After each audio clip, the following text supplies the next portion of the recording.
Hello again guys! So unboxing po tayo ng coffee maker Keurig. So quick demo lang po ito. Pagkabukas ko, ayan, pinunasan ko muna yung lagayan ng water. Then I put 1 cup of water. Yung lagayan ng water guys, that's not removable. And this is the power button. Put the cap. Then open the lid and close it. Then press the button.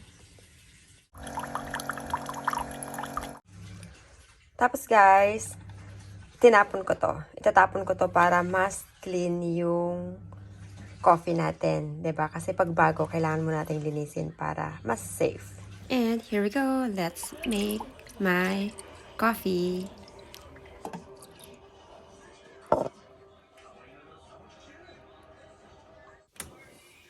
And open the lid and put the K-cup. So, syempre, yung parang pantusok na yan, I already wipe it. I already clean it. Close it and press the power button.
And my first coffee.